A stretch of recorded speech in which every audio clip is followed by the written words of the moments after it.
The ship fell from the sky like a dying star.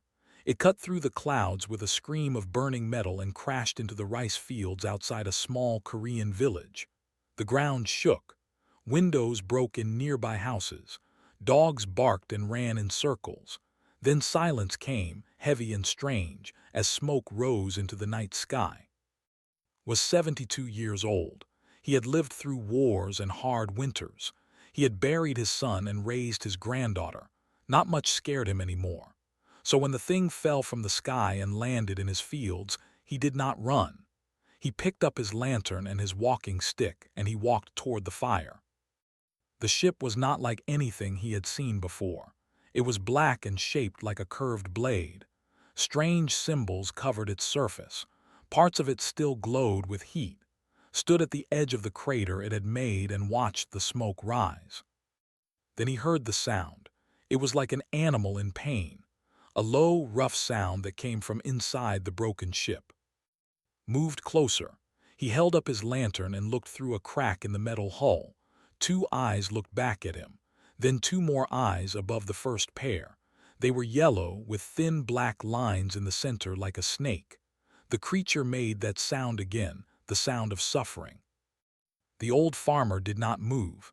He looked at those 4 yellow eyes and saw something he understood. Pain, fear, the wish to live. "Can you move?" asked. The creature shifted in the darkness. Metal scraped against metal. Then a hand appeared through the crack in the hull.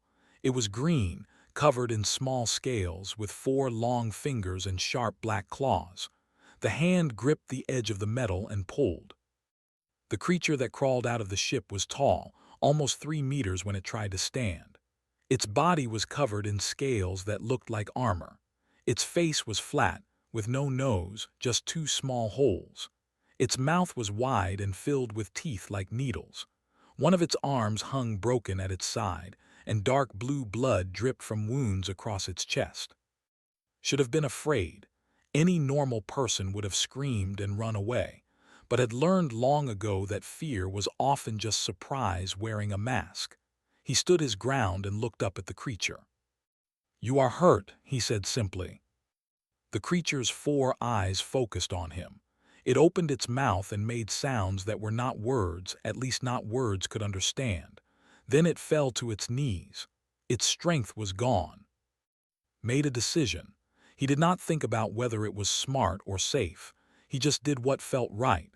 He walked to the creature and put his hand on its unbroken arm. "Come," he said, "my house is not far." The creature looked at him for a long moment. Something passed between them, some understanding that did not need words. Then, slowly, painfully, it began to follow the old man through the rice fields. Park was making tea when she heard the door open. She was 28 years old, a veterinarian who had come to stay with her grandparents for the summer. She turned around to greet her grandfather and dropped her cup. The cup shattered on the floor. Tea spread across the wooden boards. Could not move. She could only stare at the thing standing behind her grandfather. Said calmly, "This one needs help. You are a doctor for animals. I think this counts." Grandfather whispered, "That is not an animal." "No," agreed. "It is something else, but it is hurt. And we help those who are hurt. That is what we do." The creature stood in the doorway, too tall to fit inside without bending. Blue blood still dripped from its body. Its 4 yellow eyes moved from to the broken cup on the floor.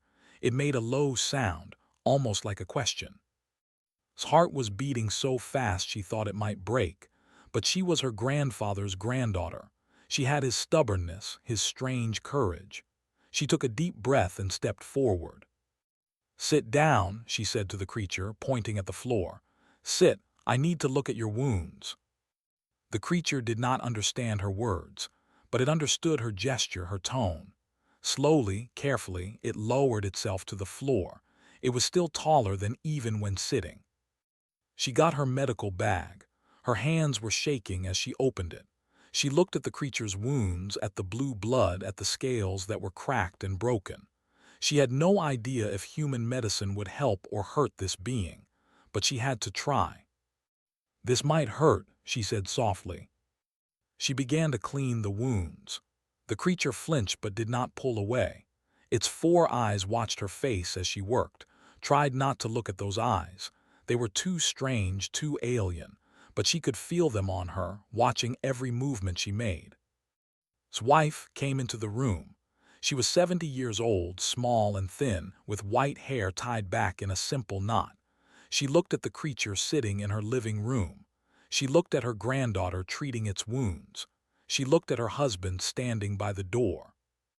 "I will make soup," she said, and went to the kitchen. Did not understand these beings. He had studied humans for 3 cycles before this mission. He knew their weapons, their military bases, their population centers. He knew they were weak, soft, easy to conquer. That was what the Empire believed. That was what he had been sent to confirm. But no one had told him about this. The old male had found him dying in the wreckage. By all logic, the human should have run, should have called for soldiers, should have attacked while was weak. Instead, he had offered help. Now the young female was touching his wounds with her soft, scaleless hands. She was gentle, careful. Her face showed fear, but her hands were steady. She was treating him like he mattered. Had killed beings before. He had burned cities on 3 different worlds. He was a soldier of the Empire, a warrior born and bred for conquest. He had never once been shown kindness by a stranger. He looked at the young female's face. By standards, she was ugly. No scales, no claws, only 2 eyes, soft skin that could be cut by a child's tooth. She was everything his people despised. But there was something in her expression, something in the way her eyes focused on her work, something had no word for. "There," said, finishing the last bandage. "I do not know if this will help you, but I did my best." Did not understand her words, but he understood her tone. He understood the small, nervous smile she gave him. Something moved in his chest, not pain from his wounds, something else, something new. The old female brought soup. She set it down in front of him, then sat across the room, watching him with curious eyes. The old male sat beside her, smoking a pipe. The young female stayed near, checking her work, adjusting bandages. They were not afraid. Or perhaps they were afraid, but they did not let their fear control them. Picked up the bowl of soup with his one good hand. He brought it to his mouth and drank. The taste was strange but not bad, warm, comforting. He looked around the small house, at the wooden walls, at the simple furniture, at the 3 humans who had taken in a monster from the stars. His mission was to find weaknesses in humanity, to prepare for the invasion that would enslave this world. But sitting here in this warm house, surrounded by these strange soft beings, felt something he had never felt before. He felt doubt. Outside, the stars wheeled overhead, cold and distant. Somewhere among them, the fleet waited for his signal. They expected him to tell them that Earth was ready for conquest. Set down the empty bowl and looked at the young female. She smiled at him again, uncertain but real. He thought of his mission. He thought of his duty. He thought of everything he had been taught since he was born. Then he thought of that smile. For the first time in his life, did not know what to do. 2 weeks passed, healed slowly under care. His broken arm was wrapped in bandages that she changed every day. His wounds closed, leaving dark lines on his green scales. He grew stronger, but he did not leave. He told himself it was because his communicator was broken. He told himself he needed to regain his strength before he could signal his fleet. He told himself many things. But the truth was simpler. He did not want to go. Each morning cooked breakfast. She made rice and soup and vegetables. His body was not made for human food. Most of it passed through him without giving energy. But she always prepared a portion for him, always set a place at the table, always waited for him to sit before the family began to eat. "You must eat," she would say, pushing the bowl toward him. "Sick things need food to get better." Did not understand her words at first, but slowly, day by day, he began to learn. He listened to how the family spoke. He watched their mouths move. He connected sounds to meanings. "Thank you," he said one morning, his voice rough and strange around the human words. His eyes went wide. Then she smiled, a real smile that made lines appear around her eyes. "You learn fast," she said. "Good, now eat your rice." Spent his days in the fields, working the land as he had done for 50 years. Sometimes watched him from the window. The old man moved slowly but without rest. He bent and straightened, pulling weeds and checking the young rice plants. One afternoon walked out to the fields, looked up at him, shading his eyes from the sun. "You should rest," the old man said. "I am tired of resting." Studied him for a moment, then he pointed at a row of weeds. "Pull those, but gently, do not hurt the rice." Knelt in the mud. His scales were not made for this work.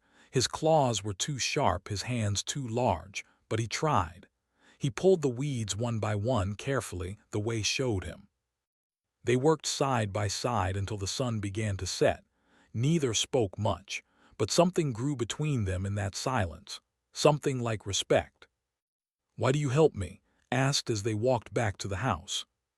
"Thought about this. Why does a man plant rice?" "To eat." "Yes, but also because it is what a man does. He plants, he grows, he feeds those who are hungry." The old man looked up with calm eyes. "You were hungry, not for food maybe, but for something. I could see it." Did not know how to answer. He had never met anyone like this old human. Among the weakness was killed. Strangers were enemies. Kindness was a trap. But had no trap. He simply was what he was. A man who helped because helping was right. On weekends, Park came to visit. He was younger brother, 24 years old, a university student with messy hair and quick eyes. The first time he saw, he fell backward off his chair. "What is that?" he shouted, pointing. "What is that thing?" "His name is," said calmly. "He is staying with us." "He is an alien, an actual alien from space." "Yes." "And you just let him live here, like a pet." Made a low sound in his throat. He had learned enough Korean to understand the word pet. He did not like it. "He is not a pet," said. "He is a guest. You will treat him with respect." His mouth opened and closed several times. Then he sat down heavily and stared with a mixture of fear and fascination. "Can he understand me?" asked. "I understand," said. Jumped again. "He talks." Over the following days, fear slowly changed to curiosity. He asked endless questions about space, about his ship, about his planet. Answered some questions and avoided others. He did not speak of his mission. He did not speak of the fleet. But also did something that surprised. He brought books. "You need to learn to read," said, setting a children's book on the table. "Speaking is good, but reading is better." Looked at the book. The cover showed a cartoon rabbit holding a carrot. The symbols on the page were meaningless to him. "This is for children," he said. "You read like a child, so you start with children's books." Grinned. "Do not worry, I will not tell anyone that the scary alien is reading about bunnies." They sat together for hours, pointing at words, repeating sounds. It was slow work, frustrating, but never lost patience. He just kept teaching, kept explaining, kept smiling when got something right. "Why do you do this?" asked one evening. "Do what?" "Help me, teach me. I am your enemy, my people will come, they will conquer your world." Was quiet for a long moment, then he shrugged. "Maybe they will, maybe they will not, but right now you are here, and you do not know how to read. That seems like a problem I can fix." He pushed the book toward. "Now, sound out this word. Remember, the circle is O and the line is L." Changed bandages every evening. It had become a routine, a quiet time when they sat together in the small room where slept. "Does this hurt?" she would ask, pressing gently on his wounds. "No," he would say, even when it did. She was careful with him, gentle. Her small hands moved over his scales like she was touching something precious. Did not understand this. To his people, gentleness was weakness. Soldiers did not touch gently, they struck hard or not at all. But gentleness was not weakness. He could see that now. It was something else, something that required more strength than violence ever did. One evening, as she wrapped fresh bandages around his arm, she spoke without looking at him. "What do I look like to you?" Was confused. "I do not understand." "To your people, your species, what do humans look like to you?" He thought about how to answer. The truth was not kind, but he found he could not lie to her. "Weak," he said. "Soft, no scales, no claws, no natural weapons. My people call humans the soft ones. They believe you are lesser." Nodded slowly. Her hands did not stop their work. "And what do you believe?" Looked at her round face, her single pair of dark eyes, her soft skin and gentle hands. By every measure of beauty she was ugly, malformed, wrong. But when she looked up at him, when their eyes met, he did not see ugliness. "I believe my people are wrong about many things," he said. Smiled. It was a small smile, quiet and warm. "Maybe your people just need to learn new ways of seeing." That night could not sleep. He walked outside and stood in the fields under the stars. He found the constellation where his home world circled a dying sun. He thought of his brothers in arms, his commanders, the whole might of the empire waiting among those distant lights. They expected him to send information, to mark targets, to prepare this soft world for conquest. He thought of working in the fields, of humming while she cooked, of laughing at his pronunciation mistakes, of hands on his wounds, gentle and sure. These beings had taken in a monster and treated him like family. They had fed him, healed him, taught him, smiled at him. They had given him something he had never known existed. Looked down at his hands, green scales, sharp claws, the hands of a killer. Then he remembered hands, soft, small, capable of such gentleness. He was not beautiful like humans. He would never have their softness, their warmth, their strange and terrible capacity for kindness. But standing there under the stars, realized something that shook him to his core. He wanted to be. He wanted to be worthy of their kindness. He wanted to be the kind of being that would invite into his home, the kind that would cook for, the kind that would teach, the kind that would touch without fear. For the first time in his life, wanted to be something other than what he was. And that, he knew, changed everything. 1 month after the crash, finally fixed his communicator. He sat alone in the small storage room that had become his space. The device glowed blue in his hands, fully functional, ready to send his signal across the stars. All he had to do was press one button, and the fleet would hear him. He pressed it. The response came within hours. A voice from his home world, cold and commanding, filled the room. "Scout, report your status." "I am alive," said. "My ship is destroyed, but I survived." "The fleet will arrive in 30 rotations of the target planet. We require your reconnaissance data. Mark the primary landing zones. Identify military installations. Confirm that the soft ones are as weak as our intelligence suggests." Closed his eyes. 30 rotations, 30 days. Then the would come and this world would burn.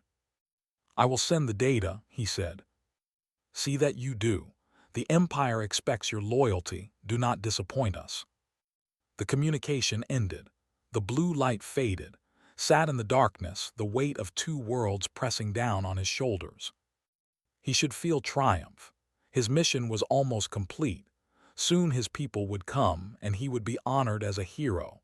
He would return to the fleet, receive his commendation, and forget this strange blue planet and its soft inhabitants. But he felt no triumph, only a deep, cold dread. That night found him standing in the fields.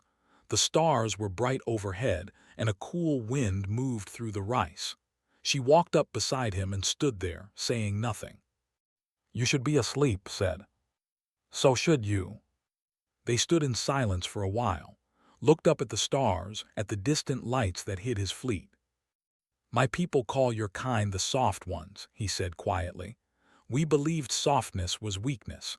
We believed that the strong should rule and the weak should serve. It is the foundation of our empire, the reason we conquer worlds. Looked at him, her face was calm in the starlight. And now I think perhaps softness is just a different kind of strength, one we never learned. Did not answer right away.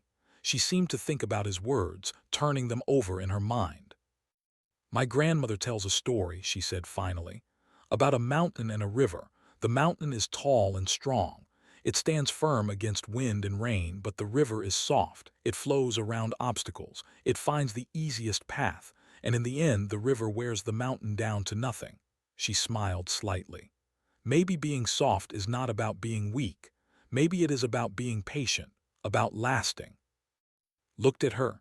In the moonlight she seemed almost to glow. Her eyes reflected the stars above. My people do not have stories like that, he said. We only have stories about conquest, about victory, about the strong crushing the weak. That sounds lonely. Thought about this? Yes, he said, I think it is. 3 days later, trouble came. A black car drove up the dirt road to the farm. 3 men got out, all wearing dark suits. The leader was tall and thin, with cold eyes and a sharp face. His name was, and he was an agent of the government. We know what you have here, said 2. Satellites saw the crash. We have been watching this farm for weeks. We know you are hiding the creature. Stood on his porch, his walking stick in his hand. His name is, and he is not a creature, he is a guest. He is an alien, possibly hostile, possibly dangerous. We need to take him for study. Study, said the word like it tasted bad. You mean cut him open, experiment on him, treat him like an animal. His face did not change. I mean learn what we can. His species may be a threat. We need to understand them. Then ask him questions. He can speak now. He can answer. That is not how this works, old man. We have authority. We have orders. The creature comes with us. Came out of the house and stood beside her husband. Her face was hard as stone. No one is taking anyone from this house. Appeared next, stepping out from behind the door. He was shaking, but he stood his ground. This is wrong. You cannot just take someone. There are laws. Laws for humans, said. That thing is not human. The door opened again. Walked out, and behind her came. The agent stepped back. Hands went to weapons. Was huge, towering over all of them, his green scales catching the sunlight, his 4 yellow eyes fixed on the men in suits. But he did not attack. He did not even raise his hands. He just stood there behind the small woman with the gentle hands. Stepped forward. She put herself between and the agents. She spread her arms wide, like she could shield him with her small body. If you want to take him, she said, you will have to go through me. Stared at her. You would protect this thing, this monster from space. You do not even know what it is. I know exactly what he is, said. He is someone who was hurt and scared, someone who needed help, and we helped him because that is what good people do. Her voice did not shake. Her eyes did not waver. He is not a monster. He is my friend. The word hit like a physical blow. Friend. He had never had one before. Soldiers had brothers in arms, allies, subordinates, but not friends. The concept did not exist in their culture. But standing here, watching this small, soft woman face down armed men to protect him, understood the word in a way no definition could teach. His hand tightened on his weapon. For a long moment, no one moved. Then spoke, his voice calm and steady. You can shoot us. You can drag us away. But the whole village knows about now. They have seen him. Some have even talked with him. If you take him by force, the story will spread. The news will hear. The world will know. He is right, added, his voice growing stronger. This is the age of phones and internet. You cannot hide this. If you want to do this the hard way, everyone will find out. But if you work with us, if you treat him with respect, maybe we can find a solution that helps everyone. Was silent for a long time. His cold eyes moved from face to face, calculating, considering. Finally, he lowered his hand from his weapon. "We will be back," he said. "This is not over." He turned and walked to his car. The other agents followed. The car drove away, leaving only dust in its wake. Looked at the family standing before him, at with his walking stick, at with her hard eyes, at with his shaking hands, at still standing with her arms spread wide. These fragile beings had stood against their own kind to protect him. A monster, an enemy, an alien who was sent to prepare for their destruction. They had risked everything for him. That night sat alone with his communicator. The device was ready. The fleet was waiting. All he had to do was send the data. He thought of the invasion, the ships descending from the sky, the burning cities, the screaming masses, the soft ones crushed beneath boots. He thought of in the fields bent over his rice, of humming in her kitchen, of laughing at his pronunciation, of smile in the moonlight. Made his decision. He would not betray them. He would not betray any of them. He picked up his communicator and began to type, but instead of reconnaissance data, he wrote lies, false weaknesses, fake military positions, invented diseases that would devastate biology. It was the greatest act of treason in the history of his species. And it was the first time in his life that felt truly free. The false data was not enough. Knew this even as he sent it. They would come regardless of what traps he laid. They would come with their warships and their soldiers and their hunger for conquest. Lies could slow them down, but lies alone could not stop them. Humanity needed to prepare. When at first, he sat across from the old man in the early morning light and told him everything. The Empire, the invasion fleet, the 30 days until they arrived, the billions of humans who would die if Earth was not ready. Listened without interruption. When finished, the old man was quiet for a long time. "You were sent to destroy us," said finally. "Yes. But instead, you chose to save us." "I am trying to. I do not know if I will succeed." Nodded slowly. He reached across the table and placed his weathered hand on scaled arm. "Then we will try together," he said. The next day returned, but this time he did not come to take away, he came to listen. They sat in the small living room, the government agent and the alien trader, while the family watched from the doorway, told everything he had told, the invasion, the fleet, the strategy for conquest. "Why should I believe you?" asked when he finished. "You could be lying, this could be a trick." "It could," agreed. "But ask yourself this, what do I gain by lying? If I wanted to help my people, I would stay silent. I would let them come without warning. Instead, I am giving you information that could save your world." He met cold eyes with his own. "I am a traitor to my species. I have given up everything I was. Would I do that for a trick?" Studied him for a long moment. Then slowly he nodded. "Tell me about their weaknesses," he said. The days that followed were a blur of activity. Was taken to meet military commanders, government officials, scientists, and diplomats. He stood before crowds of humans and answered their questions. He drew diagrams of warships. He explained their battle tactics, their shield frequencies, their command structures. Not everyone trusted him. Many shouted that he was a spy, a liar, a monster pretending to help. But enough people listened. Enough people believed. Stayed by his side through all of it. When officials wanted to lock him in a secure facility, she argued for his freedom. When scientists wanted to study him like a specimen, she demanded they treat him with dignity.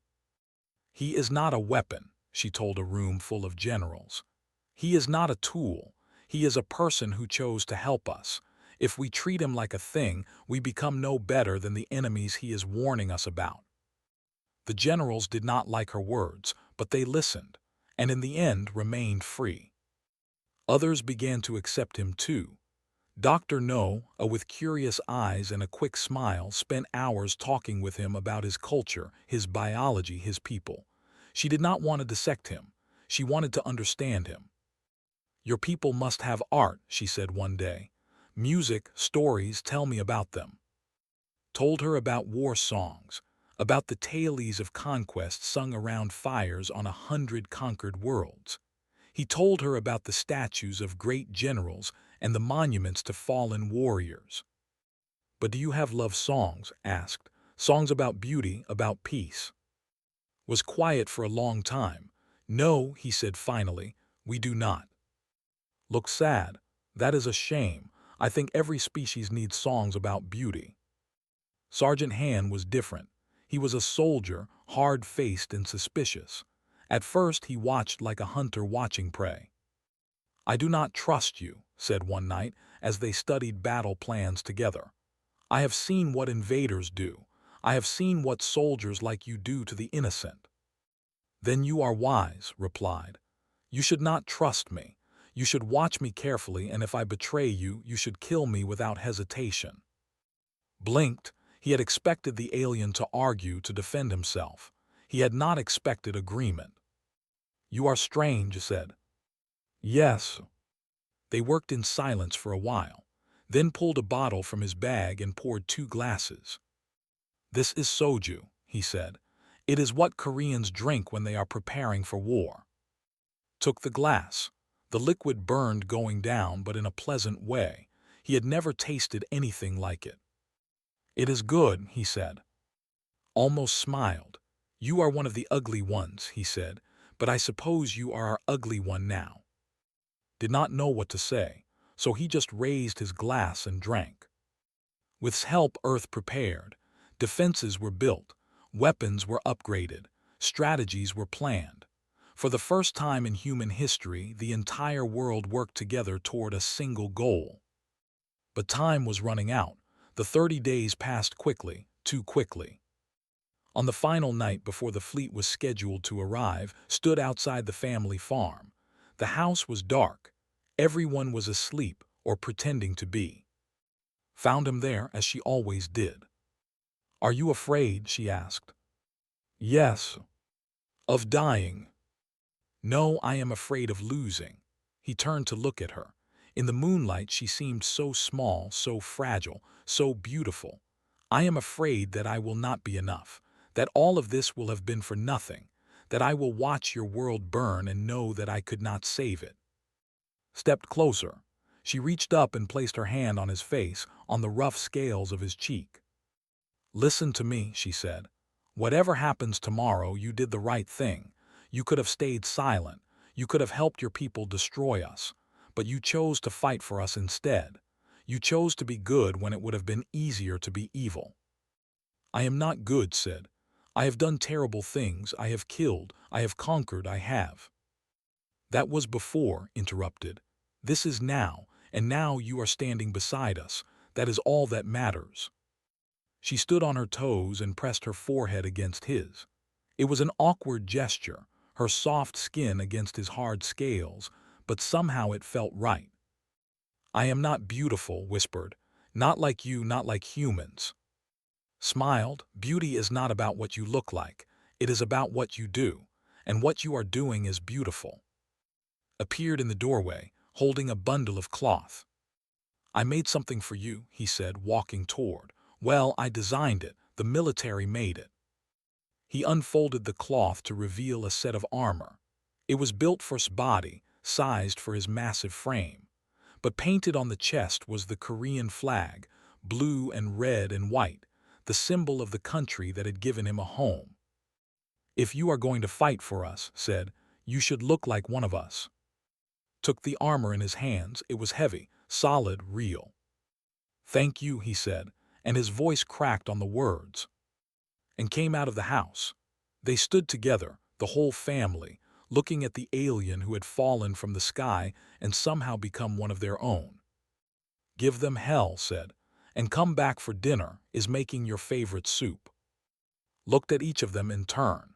These strange, soft, beautiful beings who had changed everything he thought he knew about the universe. I will come back, he said, I promise. The stars above began to dim. Dawn was coming. And with it the war. The fleet arrived with the dawn. They came through the clouds like dark thunder, hundreds of warships blotting out the rising sun, their weapons charged with blue fire, their soldiers prepared for the easy conquest they had been promised. But humanity was waiting. False data had done its work. They landed in places where traps had been set. They attacked defenses that no longer existed in the locations they expected. They searched for weaknesses that were not there. Still, they were powerful. Cities burned. Millions died.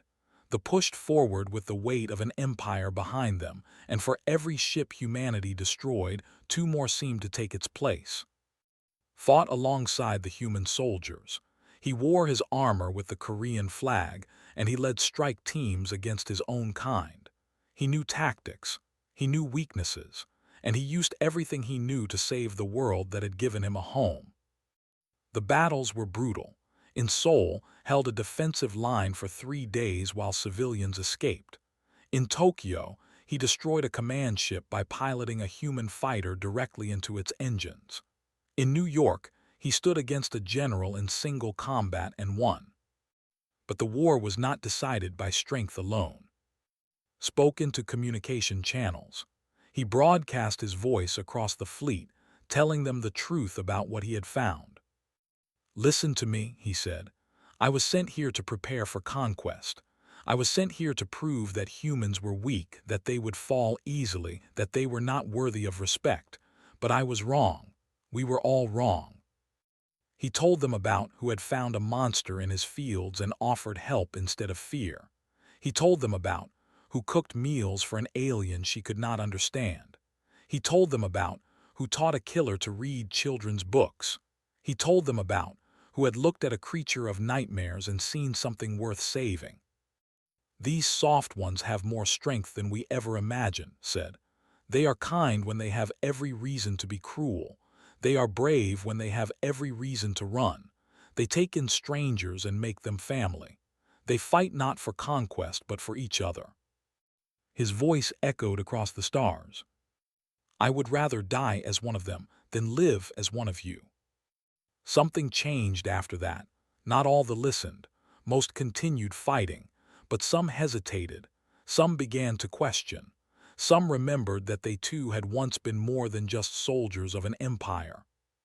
The turning point came on the 7th day of the war. Stood on the bridge of a captured vessel, surrounded by human soldiers and the few who had joined his rebellion. A message came through on the command channel. It was the Supreme Commander himself, the highest authority in the invasion fleet. "Scout," the commander said, "you have caused great trouble for the Empire. You have turned against your own blood. You have sided with soft ones and traitors." "I have sided with good people," replied. "The Empire offers you one final chance. Return to us. Provide the location of Earth's final defense network. Help us end this quickly. In exchange, you will receive full pardon, restoration of honor, and a place of glory in our victory." Thought about the offer. He thought about everything he had lost by choosing Earth. His rank, his honor, his place among his own kind. He had given up everything he had ever been. But then he thought about what he had gained. He thought of Smile, of quiet wisdom, of warm soup, of patient teaching, of grudging friendship, of curious questions, of all the humans who had shown him that there was more to life than conquest and power. He thought of the word had used, the word that had changed everything. "Friend." "My answer is no," said into the channel. "My answer will always be no." He cut the transmission. The final battle was won not through superior firepower, but through something they had never expected. Human tenacity, human sacrifice, human love. Soldiers fought and died to protect strangers. Scientists worked without sleep to find new weapons. Ordinary people opened their homes to refugees and shared their last food with those who had nothing. The whole world came together, not as separate nations, but as one family. And at the heart of it all stood the alien who had chosen humanity, the traitor who had become a hero. When the last ship fled into the darkness of space, the world celebrated. People danced in the streets. tears of joy mixed with tears of grief. The war was over. Humanity had survived. Years passed, the world slowly healed, cities were rebuilt, wounds closed, life continued. Stayed on Earth. He helped negotiate peace with the remnants of the Empire, now weakened and fractured by internal rebellion. He before world councils, sharing everything he knew about his former masters. He became a bridge between two species, proof that understanding was possible. But when his duties were done, he always returned to the same place. The small farm in the Korean countryside. The simple house with the wooden walls and the rice fields stretching to the horizon. Had passed 2 years after the war. He had died peacefully in his sleep with his family around him. Had spoken at his funeral, struggling with the words, trying to express what the old farmer had meant to him. He found a monster in his fields, had said, and he made that monster a man. Still lived in the house. She was older now, slower, but her eyes were still sharp and her spirit was still strong. She still cooked soup for, even though his body still could not properly digest it. "You must eat," she would say, just as she always had. "Sick things need food to get better." "I am not sick," grandmother would reply. "You are always a little sick. That is why I cook for you." Had become a diplomat. He traveled to distant stars now, meeting with separatists and other species, building connections that might one day prevent another war. But he still visited when he could, still brought books, still laughed at its pronunciation. And stayed. She had opportunities to leave. Job offers in great cities. Research positions at famous universities. But she chose to remain at the farm, caring for her grandmother, working at the local animal clinic, living the quiet life she had always loved. And stayed with her. They sat together on the porch one evening, watching the sunset paint the sky in colors that species was never meant to appreciate. His scales had faded with age, turning from green to a softer brown. His movements were slower now, but he was still there, still present, still home. "Do you ever miss it?" asked. She was 52 now, within her hair and lines around her eyes. But too, she was still the young woman who had bandaged his wounds and called him friend. Being. Considered the question. He thought of his home world circling its dying sun. He thought of his brothers in arms, long dead or scattered. He thought of the life he might have lived, the glory he might have won, the conqueror he might have become. "I miss nothing," he said. "I am exactly where I belong." Smiled and rested her hand on his scaled arm. The gesture was so familiar now, so natural, that neither of them noticed it. "I want to tell you something," said. "Something I have never said properly." "What is it?" He turned to look at her round face, her single pair of dark eyes, her soft skin and gentle hands, the face he had looked at for 20 years and still could not believe was real. "When I first came here, I thought I was ugly. I thought I could never be beautiful, not like humans, not like you. I thought there was something wrong with me, something broken, something that could never be fixed." His hand tightened on his arm, and now I understand. Beauty is not about scales or skin. It is not about claws or softness. Beauty is about what you do with your life. It is about the choices you make. It is about who you love and who loves you back. He reached up with his own hand and placed it over hers. "You taught me that," he said. "You and your family, you showed me what beauty really means." His eyes glistened with tears, but she was smiling. "You were always beautiful to me," she said, "from the very first day." They sat together as the sun sank below the horizon. The stars came out, one by one, filling the sky with light. Somewhere among those stars the empire still existed, diminished but alive. Somewhere out there, other worlds waited to be discovered, other species waited to be met. But here, on this small farm, on this quiet evening, none of that mattered. What mattered was the warmth of his hand on his arm, the smell of soup drifting from the kitchen, the sound of crickets singing in the fields, the feeling of being exactly where he was meant to be. Had crossed the stars to find weakness and had found strength instead. He had come to conquer and had been conquered himself, not by weapons or war, but by kindness, patience, and love. He was not beautiful like humans. He would never have their soft skin, or their single pair of eyes, or their strange and wonderful capacity for gentleness. But his heart had chosen them anyway. And that, in the end, was the most beautiful thing of all.